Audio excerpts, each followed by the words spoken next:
Hi there, this is Teri from Stamping Magic. Welcome back to my channel.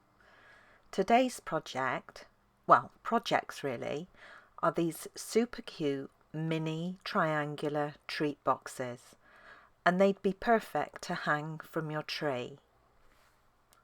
For this first one, I used the Holiday Haul Host stamp set and some of the Wrapped in Plaid Designer Series paper. For this second one, I used the Holiday Haul Host stamp set again. The sentiment comes from the Itty Bitty Christmas set. The third one, again Holiday Haul, together with the Feels Like Frost Designer Series paper. And then my last one is in cardstock, shaded spruce again.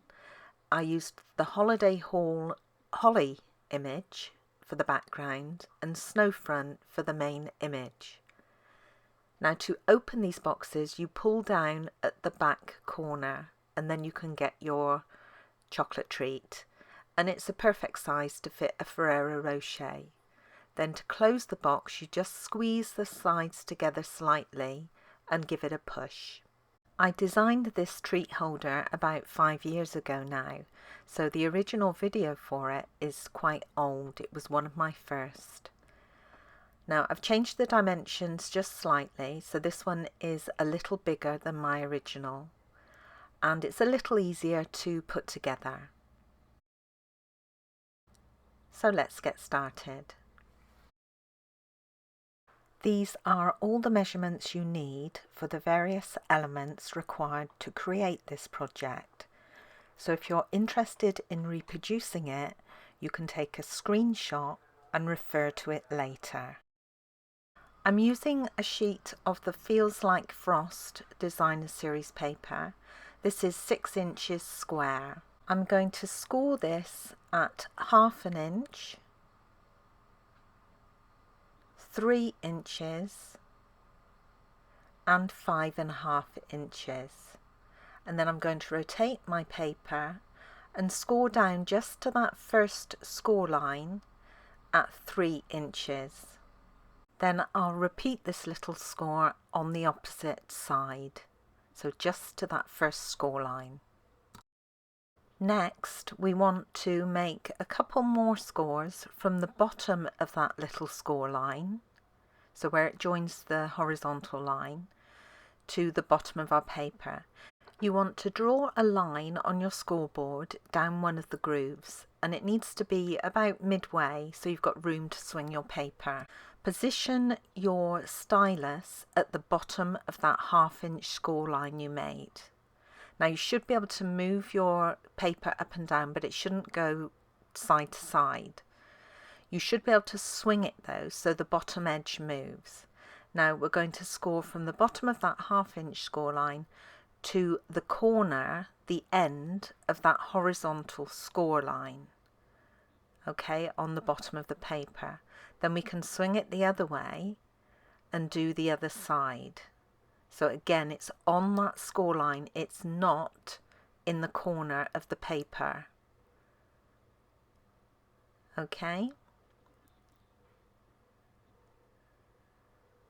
there we go. This should give you a large triangular shape in the center of your paper. Now we're going to repeat that for the other edge. So you're going to position your stylus at the bottom of that 1/2 inch score line on the horizontal score line. Just check that it's in that groove that you've marked.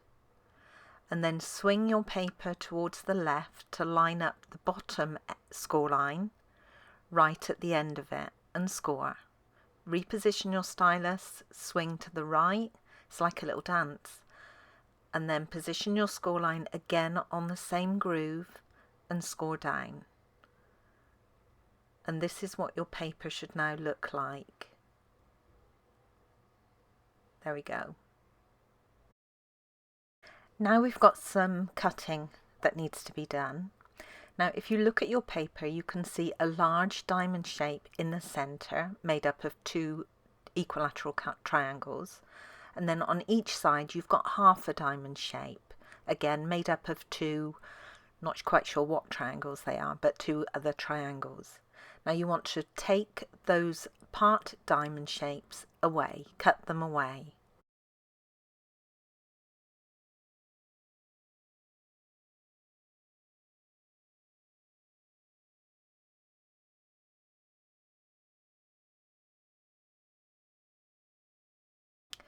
Now this is what your paper should look like at this point.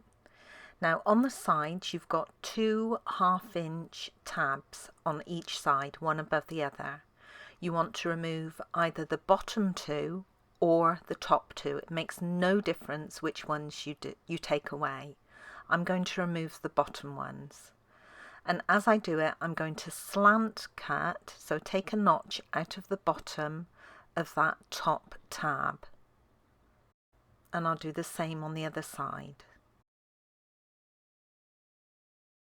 Okay, so this is how we're looking now.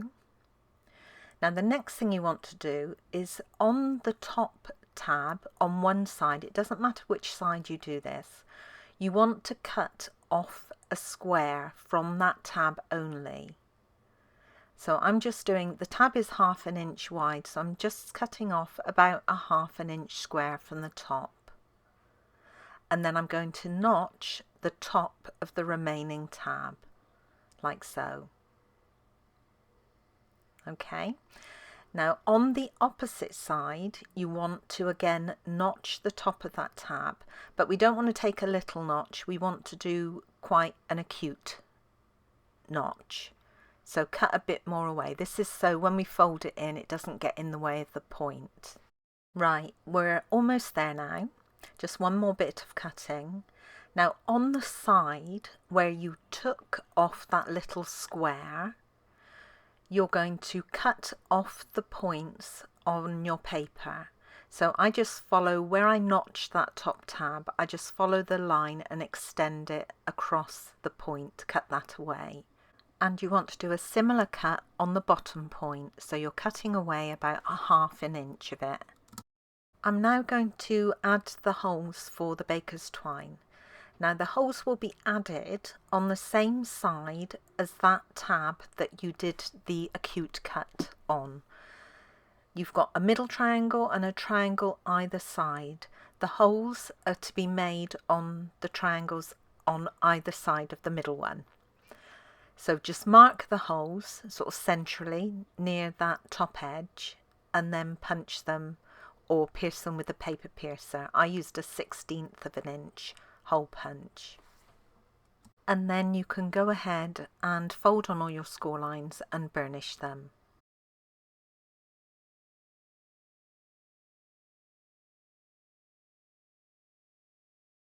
I've got a length of our white baker's twine here that I'm going to use as the hanger, and this is about 9 inches long. I'm threading it through from the front to the back, and then I'm coming around again to the front, so this will form a loop on the back. It's best to have the loop on the back because then you haven't got the bulk of the knot getting in the way of those points. I'm now going to double knot it close to the paper, and you don't want to pull this tight, just leave it loose, and then I'll knot them together at the end as well and just trim off the excess. All you have to do to put this little box together is add glue to each of the tabs and then stick them to the adjacent side section. And this will make 2 little pyramid shapes, one on each end.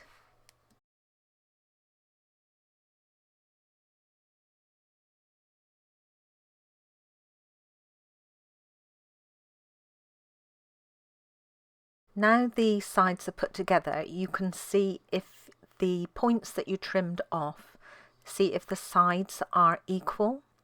If they're not, you can just snip those to make them so. I just needed to take a tiny little piece off.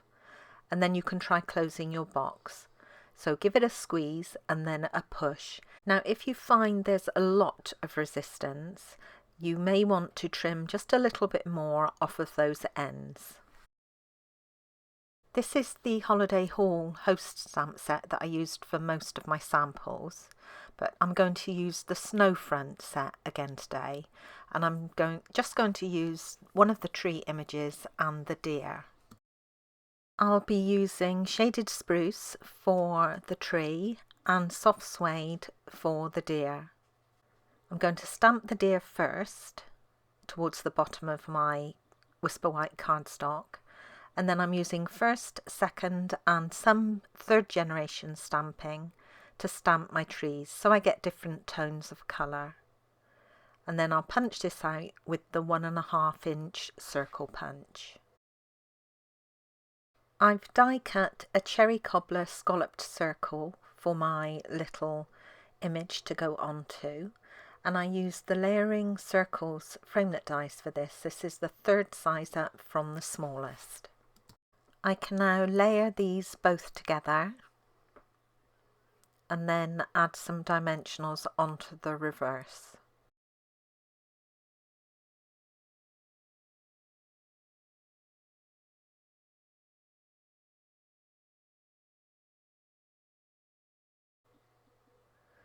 Now I'm going to add some of our stamping ice glitter, so I'm using a fine tip glue pen to secure this. Then I can throw over my glitter, give it a little press down, shake off the excess, and we're done. And this is how the little panel looks. Now this can be added onto my little box.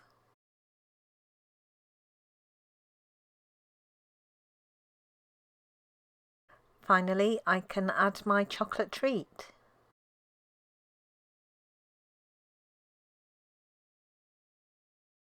So that's it, we're all finished.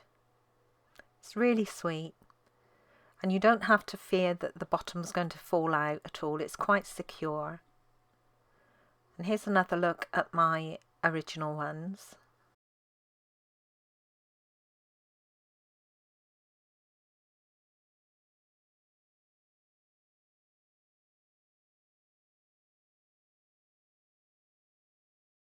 Thank you for joining me today.